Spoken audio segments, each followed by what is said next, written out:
So what'd you do, go over your allotment? No, I didn't. Actually, I just have a couple things real quick. Fire school's coming up November 5th and 6th. I think you guys know about that. In the past, we've always, that Saturday night, had a meal for everybody. And we'd like to continue doing that. Before, we always catered it, and this time I think we're looking at maybe doing a set amount. I believe Marshall's talked with Angie next week. $10 limit, we'll pay up to $10, nothing more, and it's for a meal and soft drink only, nothing else can be on it. And we just want to let you guys know about that, make sure it's okay with you guys. So how many anticipate? The bad thing with KSFFA is they don't actually have the registration, so it's hard to tell, but I did call and talk with our rep yesterday, and he said normally these fire schools is 50 to 60 people show up, but he said, I said, well, we're estimating 75, maybe up to 100. He said, you're not off on that. So he said, if anything, you're estimating probably high. He said they have had up to 125 people before, but that was on one of the bigger. So he said 50 to 60 probably, but our estimation is 75 to 100. Be more accurate. So the other thing I had for you is along the same lines of training. Currently, the department, we don't actually have a place to train, especially for structural firefighting. I know some of the city fire departments have used housing before, but restrictions are getting so tight on houses that it's hard to do any sort of training in the house anymore. So we kind of been looking at some shipping containers to use as a training building. These are for just containers. This is from Triple Enterprises. It would be 2 40-foot containers and 1 20-foot container. The 40-foots are $31.50, and the 20-foots $23.50 for a total of $7,300. That's shipped to the station. If we were to look at actually building a training facility similar like what Great Bend Fire or somebody like that has, those are pushing up close to the hundreds of thousands of dollars a month. So we're looking at just getting the containers and then doing a lot of the work and everything, put them together and everything ourselves. We'd like to pull it out of the reserve if we can do this. But what do you do with containers? You build with rooms in them? right, we'll put them all together and kind of make and assemble our own structure per se inside these containers. Where we can use them for live fire training repeatedly. One of the advantages is that the city of St. John has a smoke machine as well, so that we can pump a breathable smoke, it's not a toxic smoke, into it and do training that way rather than always having to do live fire. So, and it would be, the plan would be to put the 2 40-footers side by side and then the 20-footer on top. Well, I told her don't not actually start the fire. It's just At times, yes, there will be a live fire room inside it. We'll use Class A materials such as pallet boards and stuff like that to actually do the training. It would be in a controlled type setting. So it would allow us to do live fire training. you can't buy an old house in St. John to do that. Well, we can, but they're so hard to find. They come up occasionally, and then the restrictions they have to go through, and you have to have them checked for asbestos, and you have to have shingles removed, and you have to, there's a lot of things. I don't even know all of the stuff that you have to do to actually be able to burn in a house. We used to be able to do it quite often, but they're getting so tight on restrictions anymore that a lot of departments are going to these training facilities where they can use them repeatedly anytime they please. And we'll use it for more than just live fire training. There will be ladder training on the upper floors, and then ventilation training on a pitched roof that we're hoping to put on it, and different going into windows and out of windows, and a lot more training in it than just live fires. Where would you put them? We've talked with Rob about putting them in the impound yard or the back corner. He doesn't have a problem with it. He thinks it'll be fine. So that would be where the plan would be. That way it can be kind of isolated and locked up.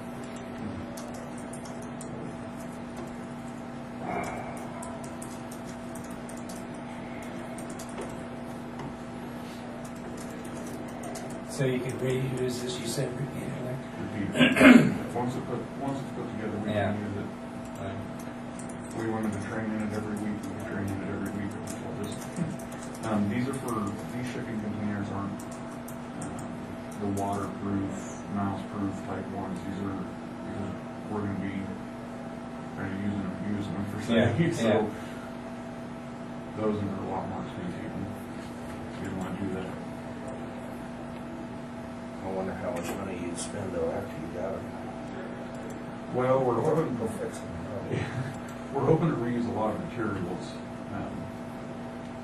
Finding people who are in houses and tear them down, see if we can get windows out of them, and doors and stuff like that out of them. So we're hoping not too awful much.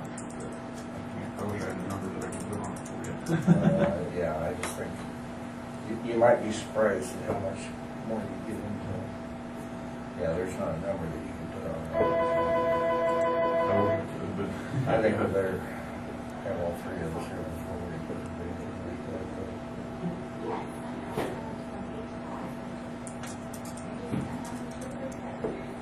You can't, they allow you to go weekend train on there, so they will. when you paying something to do. They will. They've said that we could come up and train on it before, but I don't know. That was before me, and I don't know exactly what all it entailed and how often that we could actually go up and use it.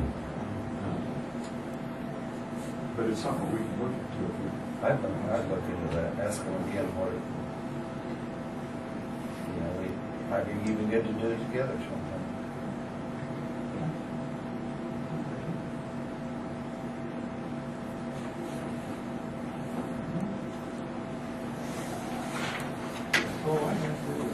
Okay. Thank you. Thank you. Well, we could do this next week. Yeah. Providing there's three of us. All right. Thank you. Thank you. Now I'm leaving right after the meeting, but I'm being here. Next week? I'll be here.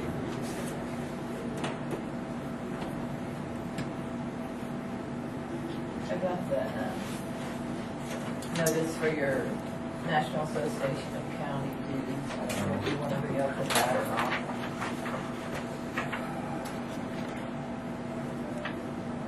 I think it's all right. Do you, Glenn? Yeah. No, I think it's worth it. Can you make that motion? I would move that we pay our membership dues to NACO for $450. I'll second it. All in favor say aye. Aye. Motion carried.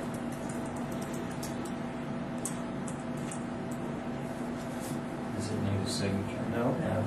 Doesn't look like it. Credit card.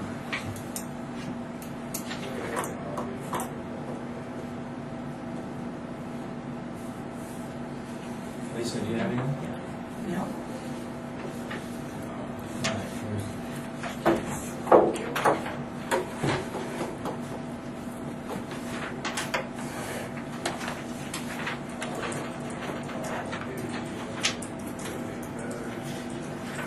Yay. Yay. That time. He's not here. Yeah, but we can look at it.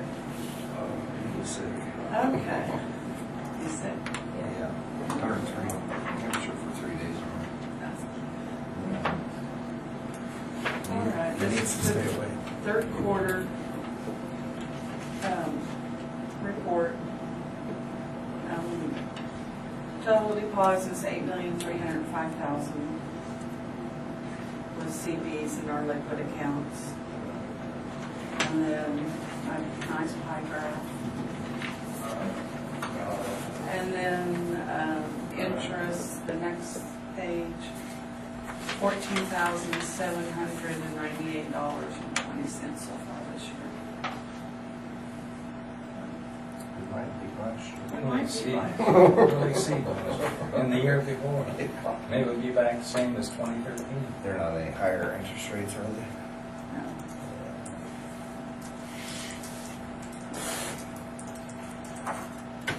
I've looked and I certainly don't see anything any higher or worth investing in. Yeah. Yeah, yeah, there's just not much going on. Well, at least the bar graphs are going up, not down. Yeah, On the others, below the line. Just compare that page, what you could do. I know. Yeah, like in 2008, that's like 3 mills. Yeah. It really saves a lot. I mean, investing is very important. Sometimes some of the banks don't like it when you're aggressive on that, but it saves the taxpayers money. So, and that's the name of the game. And all of that is in CDs. All your investments are in CDs. Yeah, see, you're pretty limited on what you can invest CDs, and then I can go to that municipal rule. That's about it. Pretty limited. You can't go over 2 years. You don't have much to do. So. Okay, any questions? Okay.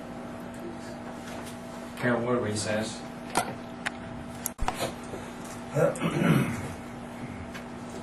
Okay, Carl. Okay, what I have here this morning is if you guys wanted to review, we got the recommendation back from Kirkman and Michael, and said there's really no issue with the water up there. This is on the bunkers. I just got a phone with Great Bend Co-op. They haven't received theirs, but I told them was what we found out.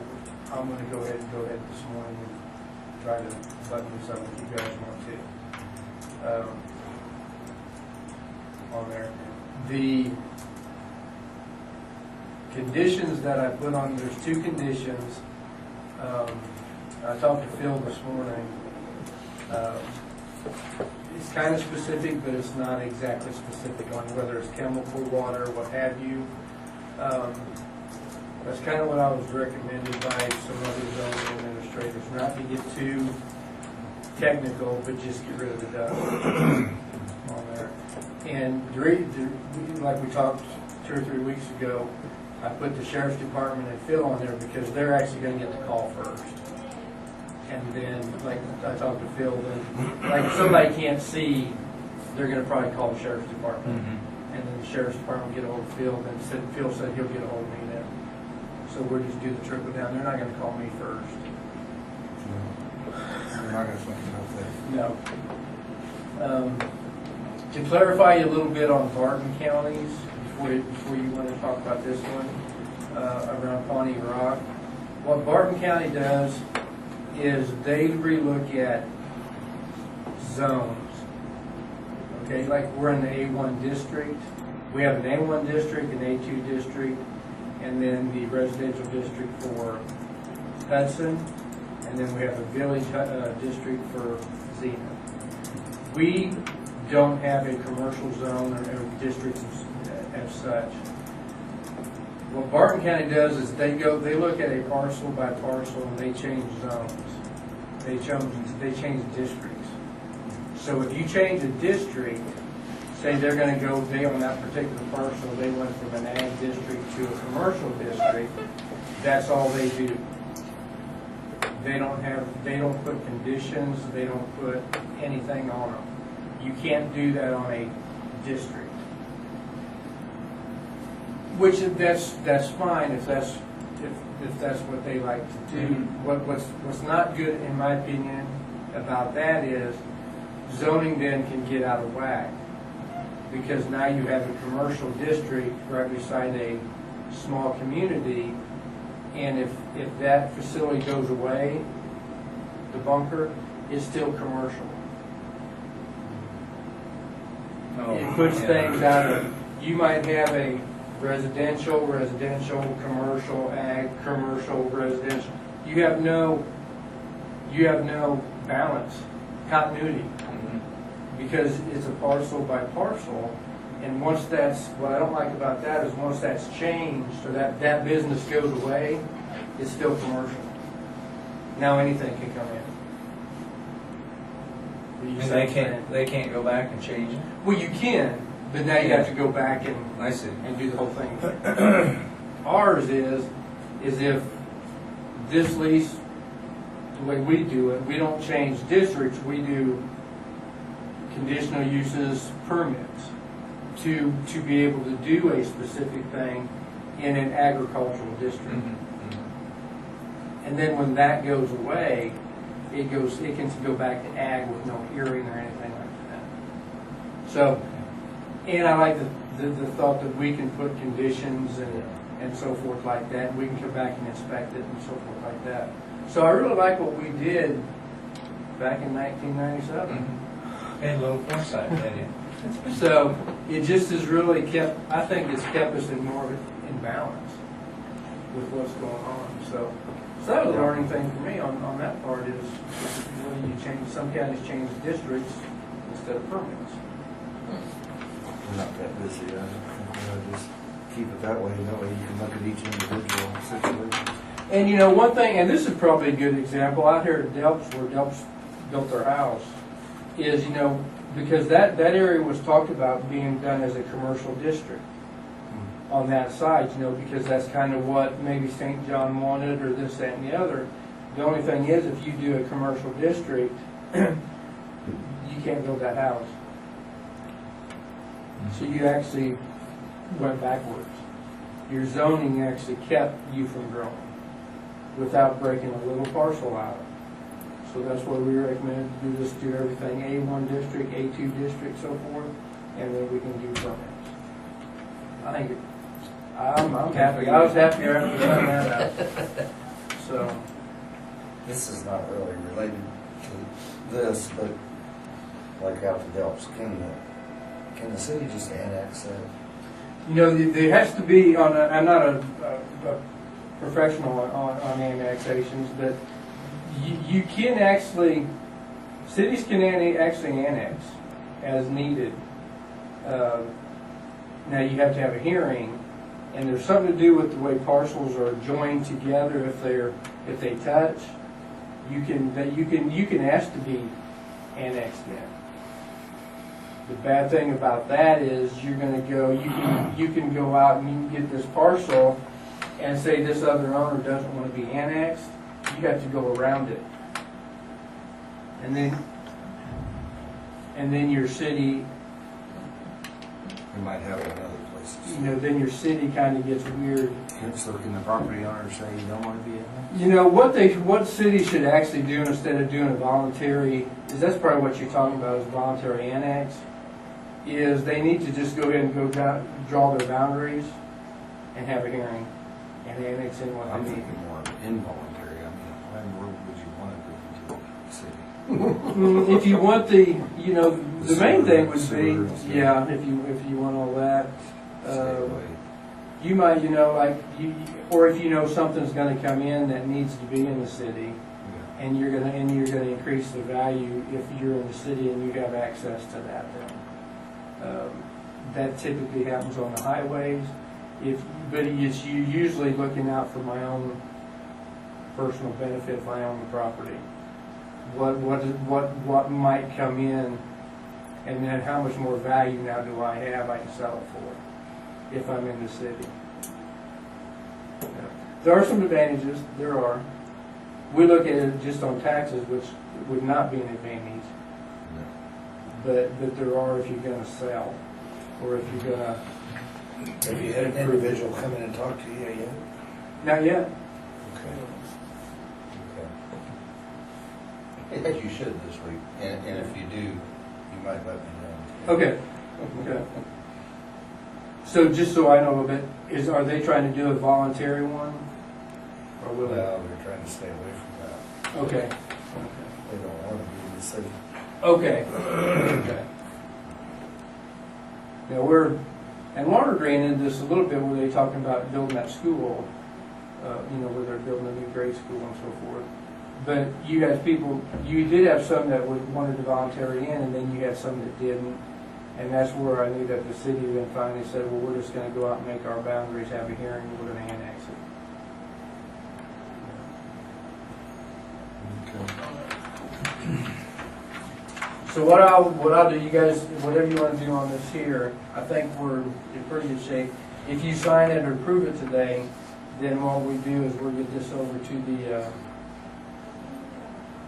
Stafford Courier. It'll be published next Wednesday. and then this one will be put to rest. Well, I think those two conditions were basically what we were wanting to include. I think it's all right. See anything needed?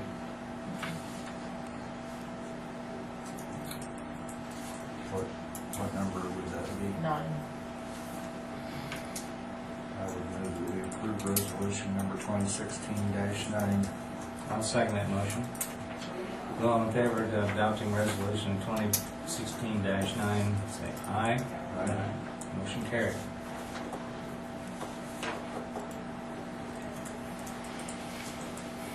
Do you have an official? Yeah, go there.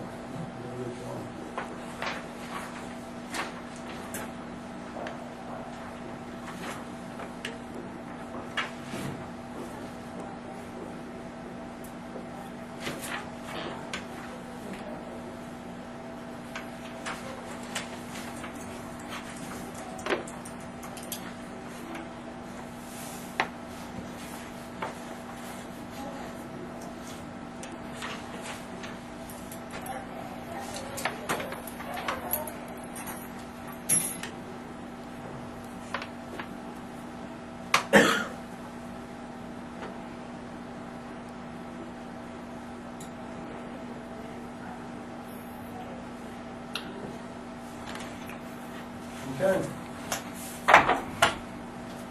Well, I have, you guys have anything for me? The appraisals, we're going as on plan, so. We do have that hearing, you just remember, Oh, that's December right. 5th. Starts at 1:30. That'll be on December 5th, Monday, it's on Monday. So anyway, everything else is going good. What time was that one? 1 o'clock, 1:30, and then they gave us all afternoon. And that'll be for the full board. And I think I told you guys, we don't have to take, I already talked to the property valuation department, we don't have to take an attorney or a counsel, because they're gonna intervene, and then their attorney's gonna question me. Good or bad. It'd be better than that. So anyway, that'll save us just about there.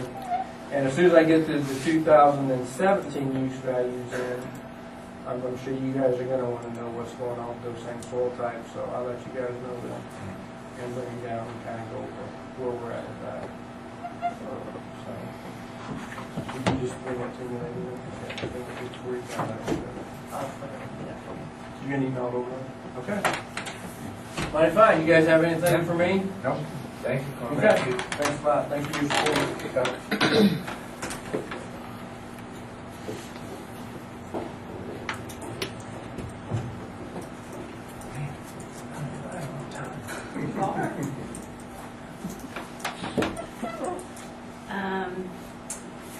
Back in August, we talked about applying for the moderate income housing program. The commissioners agreed to it. I can show that in minutes. The Kansas Housing Resources Corp has asked for an actual resolution. And so, since they're reviewing it, I mean, the application's already been submitted, they're reviewing it, and I tend to do what they ask. Right. They ask for those kinds of things, so this closely, not exactly, but closely mimics one that was passed in 2013.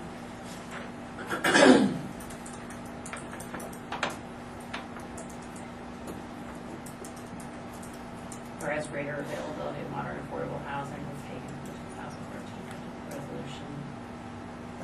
It's a factual, state people authorize this application.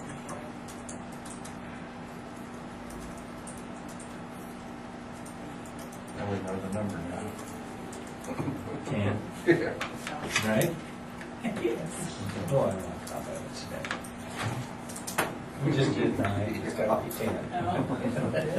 It was number 11 in 2013. We were doing more that year. Looks all right to me. Yeah.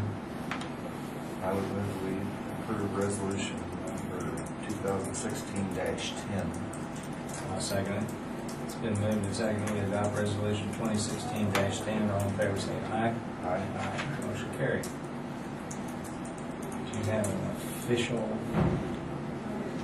Can they just sign any of these? They're all the same. I made copies so they could each read it, themselves, and then.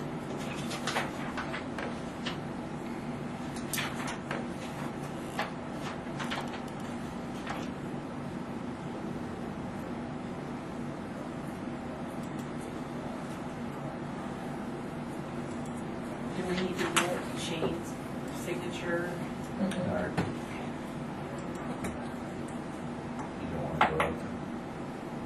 What's that? You don't want to go out there. He's got a 103-degree fever for 3-4 days. Yeah. We'll pass. It's pretty benign.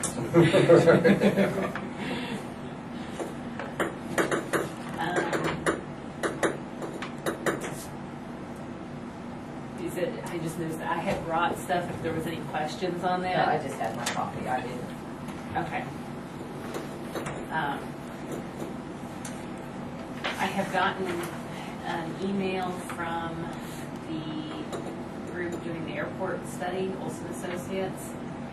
And so I had talked with them at one point saying, I don't think we have a specific time frame we need to adhere to other than, to be ready to make an application in the next grant cycle next year if we wanted to. So, it won't take months and months. So it can be done anytime between now and probably June or something like that. She had suggested either before Christmas in November to start it or wait until January. So her email was, per a phone call a few weeks ago, the first step in the study for a new airport site is a kickoff meeting will be held in Stafford County with the representatives appointed by the airport sponsor. You're the sponsor. The purpose of the meeting will be to determine the limits of the search area, the community's priorities for an airport, site selection factors, the type of airport development needed, and other data needed for the preliminary report. In similar studies, representatives have included the following. Each location is different, so use your judgment to select an appropriate group. I would suggest being more inclusive at this point. If people are consulted early in the project, they are less likely to complain later. County board members, sometimes all of them, city council board members, some or all, local pilots, airport advisory board, county or city staff, roads department, city manager, zoning administrator, etc. Business leaders with an interest in aviation, hospital representative, medical uses of interest. Let me know when the group is identified and we can look at some meeting dates, maybe late November or early December.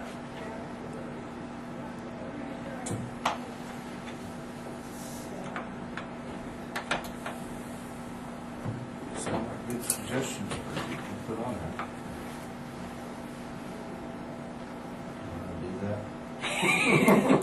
Do you want, okay, We'll be on it. yeah. I would. Do you have individuals you would want to make sure are included, or do you want to just kind Steve of Burns. extend a blanket invitation to city council? Or do you want to more specify? On any city councils then. All of them. You get in trouble if you just include a couple of them.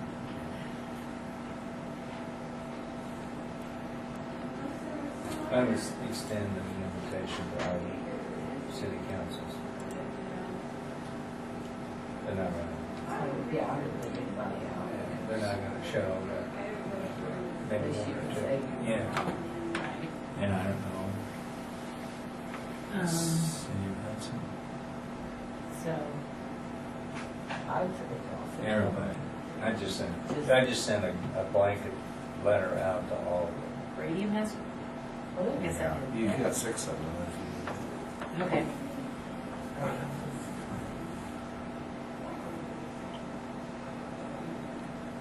That could be a big crowd. Yeah,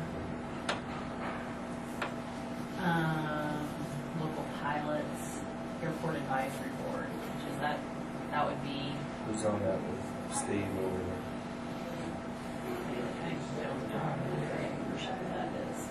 One But it guy is an that lives advisory out board here to the is city fire. council.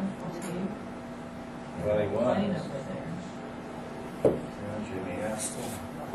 You want me to just find out from the city And then who their there's, advisory board Doty. consists of? Steve. He works for Don Langer, he's got two things. Brad is Steve's son flies a lot.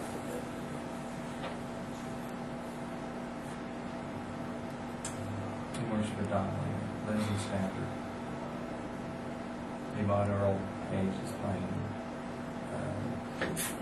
Not helping me. I don't know. And so you would consider this a business leader with an interest in aviation? No, this guy, no, he just lives here.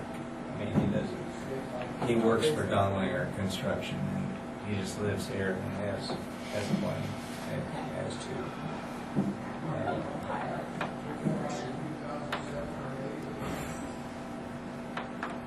Oh, thank you. About halfway home. Middle of the night. Maybe bank president, so.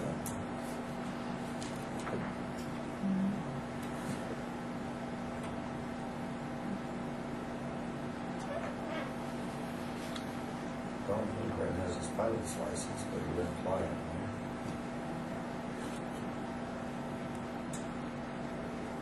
He might be interested in something like that.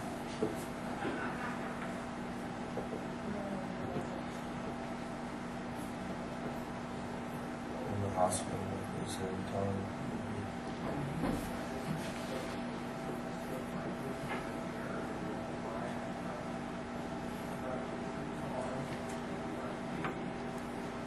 They probably has TPMS. Or she, Yeah. Should be. Yeah.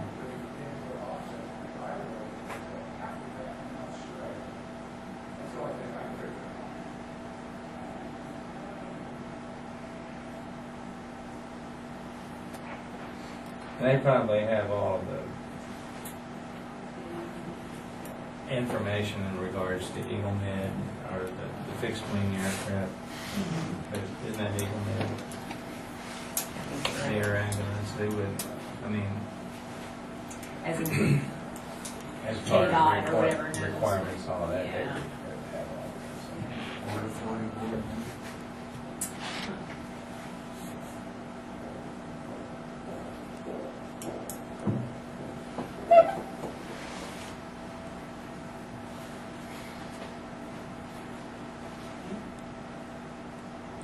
dates? that. After the 5th of December. Okay. The KAC is in the middle of November, Yeah. and that hearing is The 5th of the December. 5th. Just gonna put it on a Tuesday or Friday. Or probably even a Thursday. Probably a Monday. It's junior high for me. Yeah, I know. I'm just thinking, well, not Legion, it's Monday. Mondays. These are good. After the 5th. 12th, 19th. Yeah, you better not get any later than that. Right. That leaves you 2 days. 12th would be good. Okay. Okay.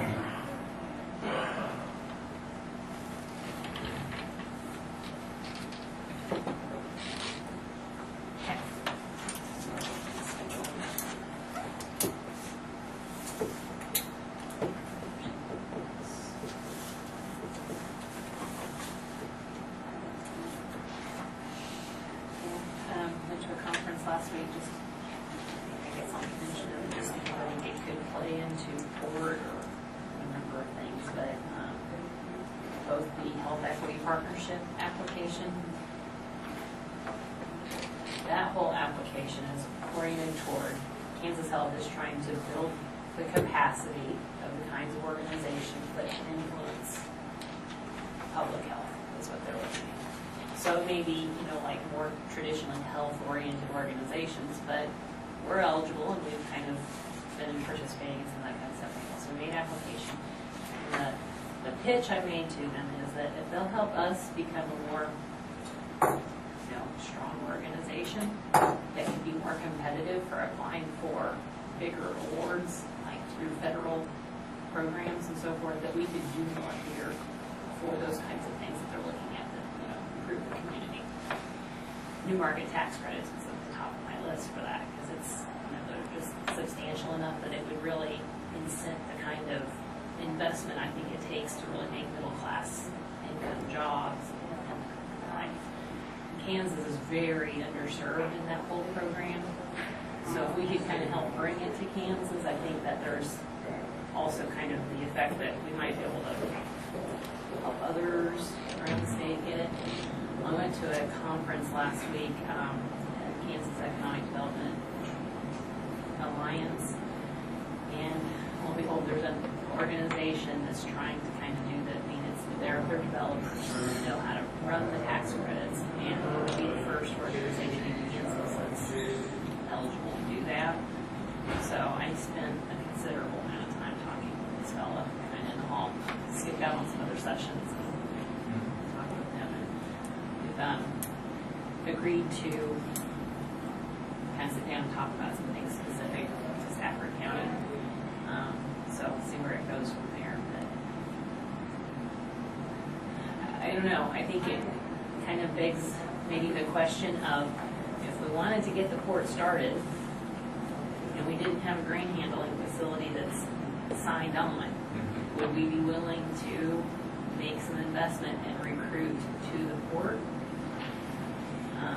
If we had a developer like them to play a part in it, it would probably still require some element of local investment. I can kind of picture a scenario where we've got 3 sources of funding. So you'd have the tax credits, the new market tax credits, local equity, which might include a lot of the grant programs that I've tried, identifying for this.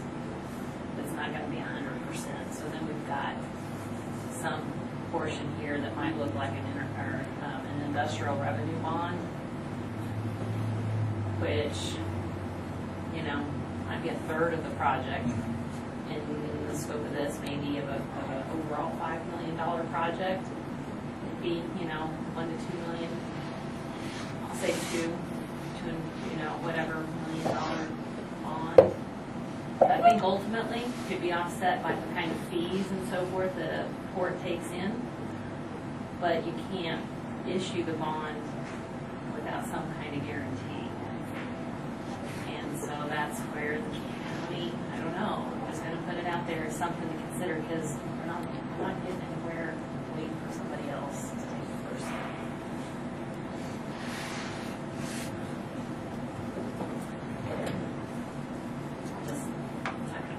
Out there for some ruminating. You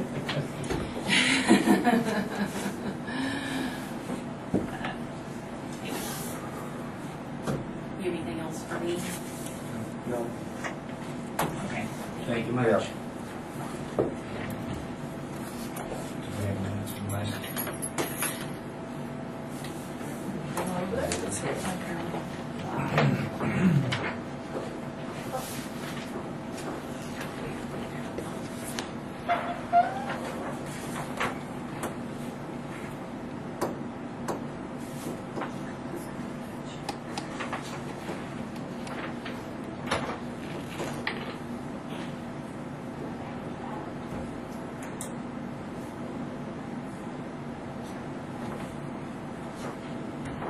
I would move that we approve the minutes from October 19th. Seconded. Been made and seconded. We adopt the minutes of October 19. All in favor, say aye. Aye. Motion carried.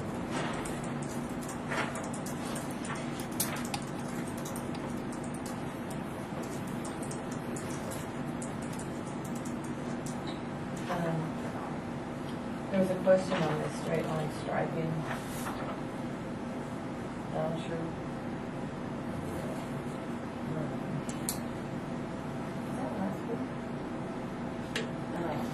But I haven't heard anything back He didn't send you his notes on what he dropped one off at my place.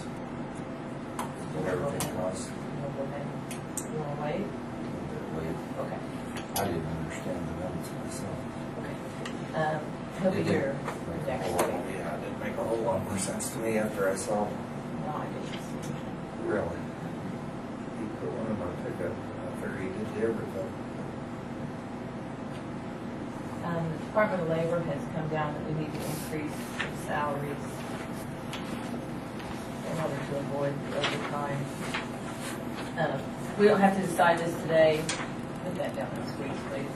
We need to decide it before December 1st, so Lisa wrote up this. We've only got 3 employees that this affects, 3 department heads. So, just think about it and we'll talk about it next week.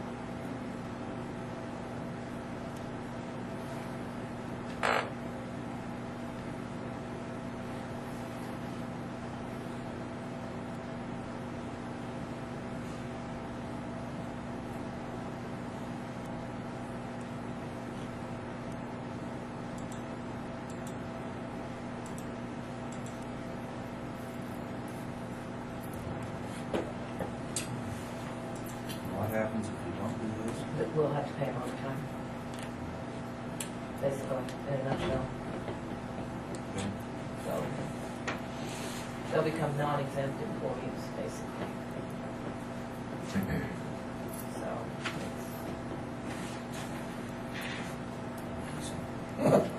there's nothing we can do about it. It is what it is, but, More go. yep. Anyway, that's all. Anything else, Kurt? Yeah. We're adjourned.